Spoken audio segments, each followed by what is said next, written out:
মেকআপের ক্ষেত্রে অনেক বেশি ট্রেন্ডি এখন হলো লিপ লাইনার্স আর সেটা যদি একদমই বাজেটের মধ্যে হয় তাহলে তো আর কথাই নেই। এভারলি বিউটি লিপ লাইনার গুলোকে তো সবাই অনেক আগে থেকে অনেক পছন্দ করছেন, বাট কোনটা ছেড়ে কোনটা নিব এক্ষেত্রে অনেকেই কনফিউজড হয়ে যান। তাই আজকে দেখাচ্ছি আমার খুব পছন্দের কয়েকটা শেডের লিপ সোয়াচ। প্রথম সেইটা হলো পশ। এটা একদমই লাইট ওয়েট একটা নুডিশ ব্রাউন শেড, যে কোনো লাইট কালার লিপস্টিকের সাথে পেয়ার আপ করতে পারবেন অথবা খালি ইউজ করলেও অনেক ভালো লাগবে। নেক্সট সেইটা হলো আরেকটা ফেভারিট শেড বেয়ার। পশ থেকে বেয়ারটা আরেকটু ডার্ক বাট আন্ডারটোনটা একদমই সিমিলার ব্রাউনিশ একটা নোট। এটা দুনিয়ার যে কোনো কালারের লিপস্টিকের সাথে পেয়ার আপ করা যাবে। আর লিপ লাইনার গুলো যেহেতু একদমই ফুল কভারেজ, এটা লিপস্টিকের মতো অ্যাপ্লাই করলেও কিন্তু অনেক সুন্দর লাগবে। নেক্সট দেখাচ্ছি নিউলি অ্যাডেড একটা shade, the name is mocha brown. এটা রেড এর কাছাকাছি একটা কালার, বাট রেড এর মতো অত প্রমিনেন্ট না, so that anyone can carry. আর দেখলেনি তো লিপ লাইনার গুলো কতটা পিগমেন্টেড, জাস্ট একটা সোয়াইপেই ইজিলি ড্র করা যায়। আমার পিগমেন্টেড লিপকেও কিন্তু খুব সুন্দর করে কভার করে দিয়েছে, so highly pigmented lip liners গুলো অনেক বেশি লং লাস্টিং লিপস্টিক হিসেবেও ক্যারি করা যাবে।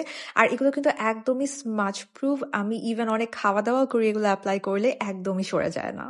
তারপর দেখাচ্ছি আরেকটা নতুন shade, it's called make it known. একদমই light milk shaky kind of nude pink. এটা এনি কাইন্ড অফ নুড পিঙ্কের সাথে ক্যারি করতে পারবেন অথবা ব্রাউনিশ নুডের সাথেও ক্যারি করা যাবে। এছাড়া লিপস্টিক হিসেবে স্মোকি আইজের সাথেও খুবই সুন্দর লাগবে। কিন্তু আমার পছন্দ হচ্ছে এই টাইপের পিঙ্ক দিয়ে অমব্রে করা, যেটা এখনই দেখাচ্ছি। প্রথমে একটা ব্রাউন কালার দিয়ে আমি আউটলাইন করে নিয়েছি আর ভেতরে ইউজ করছি শেড মেক ইট নোন। তো ওটা সুন্দর একটা অমব্রে হয়ে গেল একদমই ইনস্ট্যান্টলি। এবার অ্যাপ্লাই করবো এভারলি বিউটিজ এর ক্লিয়ার গ্লসটা। You will be seeing the magic how trendy the lips is looking. একদম professional makeup artist kind of lip combo বাসায় বসে এত ইজিলি ক্রিয়েট করতে পারবেন। একটা একটু ডার্ক শেড এখন দেখাচ্ছি, যার নাম হলো ওয়াইন। একদম ব্রাইট একটা magenta kind of pink colour. এটা ডার্ক যে কোনো পিঙ্ক লিপস অথবা ম্যাজেন্ডা লিপস এর সাথে পেয়ার করা যাবে। অমব্রের জন্য ইউজ করতে পারবেন অথবা ফুল লিপেও অ্যাজ লিপস্টিক ইউজ করতে পারবেন। আমার একেবারে রাইড অর ডাই একটা শেড হলো কয়েন কালেক্টর। আমি মনে হয় কয়েন কালেক্টরটাই সবচেয়ে বেশি ইউজ করেছি। পশের সাথে কিন্তু অমব্রে করার জন্য কয়েন কালেক্টরটাই ইউজ করেছি, অ্যান্ড সি কতটা সুন্দর এই কালারটা।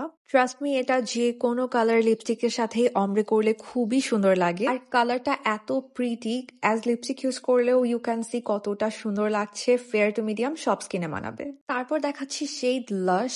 একদম পারফেক্ট একটা চকলেট কালার, খুব সুন্দর একটা ফল ভাইব দিচ্ছে সেইটা, তাই না? এখনকার ট্রেন্ডি অমব্রে লিপস করার জন্য কিন্তু এই শেডটাও আমার খুব পছন্দ। এটা অনেক বেশি আমার ক্লায়েন্টের উপরও ইউজ করা হয়, সবাই দেখলাম অনেক পছন্দ করে। আরেকটা নিউ অ্যাডিশন দেখাচ্ছি এখন, the name is cocoa brown. Brown হওয়া সত্ত্বেও এটা একটা বার্গেন্ডি কাইন্ড অফ হিউ দেয়। ডার্ক রেড, ডার্ক বেরি, ডার্ক ম্যাজেন্ডা যে কোনো কালার লিপস্টিকের সাথে কিন্তু এটা পেয়ার আপ করা যাবে। Last but not the least, এই শেডটার নাম হলো dark brown. As per the name একদম ডার্ক একটা চকলেট ব্রাউন শেড। এটা কিন্তু নিউড ডার্ক যে কোনো কালার লিপস্টিক দিয়ে অমব্রে করলে ভালো লাগবে।